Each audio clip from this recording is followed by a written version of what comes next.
सुनो, कल mummy papa आ रहे हैं। वो 10 दिन हमारे साथ ही रहेंगे, एडजस्ट कर लेना। मयंक ने स्वाति को बेड पर लेटते हुए कहा। स्वाति जवाब में बोली, कोई बात नहीं, आने दीजिए, अब की बार शिकायत का कोई मौका नहीं मिलेगा।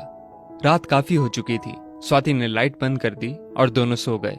सुबह जब मयंक की आंख खुली तो स्वाति बिस्तर पर नहीं थी। वो इधर उधर देख ही रहा था। कितनी देर में स्वाति ने गर्मा गर्म चाय की प्याली मयंक के आगे कर दी और कहा, चाय ले लो। मयंक बोला, अरे तुम आज इतनी जल्दी नहा ली? स्वाति ने कहा, हाँ, तुमने रात को बताया था कि आज मम्मी पापा आने वाले हैं, तो सोचा घर की थोड़ी साफ सफाई कर लूं। स्वाति ने चाय की चुस्की लेते हुए कहा, वैसे किस वक्त तक आ जाएंगे मम्मी पापा? मयंक बोला, दोपहर वाली गाड़ी से पहुंचेंगे, 4 तो बज ही जाएंगे। स्वाति, देखना कहीं पिछली बार की तरह। मयंक बात पूरी करता उससे पहले ही स्वाति बोली, नहीं नहीं, पिछली बार जैसा कुछ भी नहीं होगा, और उठकर रसोई की तरफ बढ़ गई। मयंक भी नहाने के लिए बाथरूम की तरफ बढ़ गया। नाश्ता करने के बाद मयंक ने स्वाति से पूछा, तुम तैयार नहीं हुई, क्या बात है? आज स्कूल की छुट्टी है क्या? नहीं, आज तुम निकलो, मैं ऑटो से पहुंच जाऊंगी, थोड़ा लेट निकलूंगी।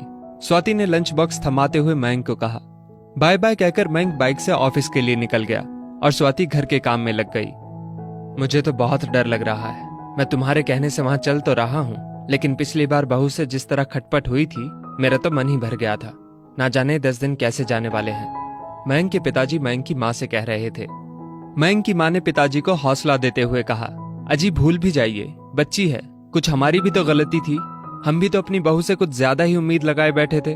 उन बातों को साल भर बीत गया है, क्या पता कुछ बदलाव आ गया हो। इंसान हर पल कुछ नया सीखता है, क्या पता कौन सी ठोकर किसको क्या सिखा दे। मयंक की माँ ये कहकर चुप हो गई और बीते पल याद करने लगी। 2 भाइयों में मयंक बड़ा था और विवेक छोटा। मयंक गांव से 10वीं करके आगे पढ़ने के लिए शहर आ गया, पर विवेक पढ़ाई में कमजोर था, इसलिए गांव में ही पिताजी का खेती बाड़ी में हाथ बटाने लगा। मयंक बीटेक करके शहर में ही नौकरी करने लगा। स्वाति से कोचिंग सेंटर में ही मयंक की जान पहचान हुई थी। ये बात मयंक ने स्वाति से शादी के कुछ दिन पहले बताई। पिताजी कितने दिन तक नहीं माने थे इस रिश्ते के लिए। वो तो मैंने ही समझा बुझाकर रिश्ते के लिए मनाया था, वरना ये तो अपने दोस्त की बेटी अंजलि से ही मयंक का रिश्ता करने की जिद लगाए बैठे थे। स्वाति के घर वाले शादी के लिए गांव आए थे। 2 साल होने को आए उस दिन को भी। शादी के बाद दोनों शहर में ही रहने लगे। स्वाति भी प्राइवेट स्कूल में टीचर की जॉब करने लगी। पिछली बार जब गांव से आए थे तो मन में बड़ी उमंगे थी, पर 7-8 दिन में ही बहू के तेवर और बेटे की बेबसी के चलते जल्दी गांव वापस जाना पड़ा था। कई बार मयंक को फोन करके बोला भी कि बेटा गांव आजा मिलने, पर वो हर बार कह देता, माँ छुट्टी ही नहीं मिलती, कैसे आऊं?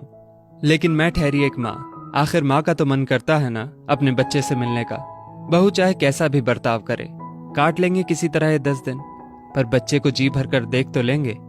अरे भगवान, उठ जाओ, स्टेशन आ गया, उतरना नहीं है क्या? मयंक के पिताजी की आवाज मयंक की माँ को यादों की दुनिया से वापस खींच लाई।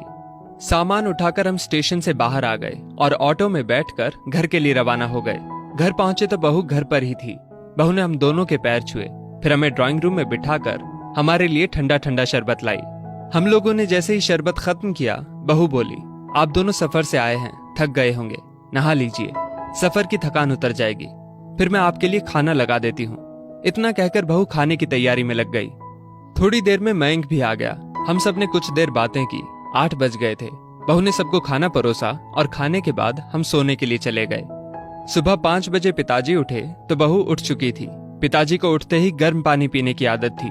बहू ने पहले से ही पिताजी के लिए पानी गर्म कर रखा था। नहा धोकर पिताजी को मंदिर जाने की आदत थी। बहू ने उनको जल से भरा लोटा दे दिया। नाश्ता भी पिताजी की पसंद का तैयार था। सबको नाश्ता करवा कर बहू मयंक के साथ ही स्कूल के लिए निकल गई। पिताजी ने भी चैन की सांस ली। चलो अब 4-5 घंटे सुकून से निकलेंगे। दिन के खाने की तैयारी बहू करके ही गई थी, सो मैंने 4-5 रोटियां हम दोनों के लिए बनाई और खा ली। स्कूल से आते ही बहू फिर से रसोई में घुस गई और हम दोनों के लिए चाय बना लाई। शाम में बहू हम दोनों को पास वाले पार्क में ले गई। वहां उसने हमारा परिचय वहां बैठे बुजुर्गों से करवाया। वो अपनी सहेलियों से बात करने लगी और हम अपने नए परिचितों से परिचय में व्यस्त हो गए। शाम के 7 बज चुके थे। हम घर वापस आ गए। मयंक भी थोड़ी देर में अपने काम से वापस लौट आया। हम सब ने एक साथ खाना खाया और फिर खूब सारी बातें की। बहू भी हमारी बातों में खूब दिलचस्पी ले रही थी। थोड़ी देर बाद सब सोने चले गए। अगले दिन रविवार था।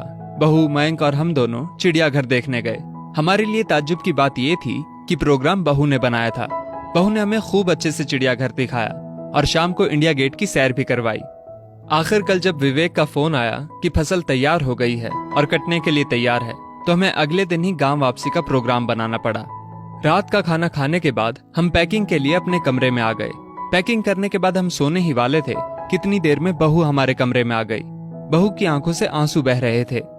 मैंने पूछा, क्या बात है बहू, रो क्यों रही हो? तो बहू ने कहा, पिताजी, माँ जी, पहले आप लोग एक बात बताइए, क्या पिछले 15 दिनों में कभी आपको ये महसूस हुआ कि आप अपनी बहू के पास हैं या बेटी के पास? नहीं बेटा, सच कहूं तो तुमने हमारा मन जीत लिया। हमें किसी भी पल ये नहीं लगा कि हम अपनी बहू के पास रह रहे हैं। तुमने हमारा बहुत ख्याल रखा। लेकिन एक बात बताओ बेटा, तुम्हारे अंदर इतना बदलाव आया कैसे? बहू बोली, पिताजी, पिछले साल मेरे भाई की शादी हुई थी। मेरे मायके की माली हालत बहुत ज्यादा बढ़िया नहीं है। इन छुट्टियों में जब मैं वहां रहने गई तो मैंने अपने माता पिता को एक एक चीज के लिए तरसते देखा। बात बात पर भाभी के हाथों तिरस्कृत होते देखा। मेरा भाई चाहकर भी कुछ नहीं कर सकता था। मैं वहां उनके साथ हो रहे बर्ताव से बहुत दुखी थी। उस वक्त मुझे अपनी करनी याद आ रही थी कि किस तरह का सुलूक मैंने आप दोनों के साथ किया था। किसी ने ये बात सच ही कही है कि जैसा बोओगे वैसा काटोगे। मैं अपने माँ बाप का भविष्य तो नहीं बदल सकती, लेकिन खुद को बदलकर मैं ये उम्मीद तो अपने आप में जगा ही सकती हूँ कि कभी मेरी भाभी में भी बदलाव आएगा और मेरे मम्मी पापा भी सुखी होंगे। बहू की बात सुनकर मेरी आंखें भर आईं। मैंने बहू को कसकर गले से लगा लिया। हाँ बेटा, अवश्य, एक दिन अवश्य ऐसा होगा। ठोकर सबको लगती है, लेकिन संभलता कोई कोई ही है। लेकिन हम दुआ करेंगे कि तुम्हारी भाभी भी संभल जाए। बहू अब भी रोए जा रही थी। उसकी आंखों से जो आंसू गिर रहे थे वो शायद उसकी पिछली गलतियों के प्रायश्चित के आंसू थे। दोस्तों, इस वीडियो को लेकर आपकी क्या राय है, नीचे कमेंट करके जरूर बताइएगा। और अगर आपको ये वीडियो अच्छी लगी हो तो इस वीडियो को लाइक करिएगा, शेयर करिएगा ज्यादा से ज्यादा लोगों तक। और ऐसी ही और भी इंस्पिरेशनल वीडियोस के लिए सब्सक्राइब करें हमारे YouTube चैनल को और Facebook पर फॉलो करें हमारे पेज को।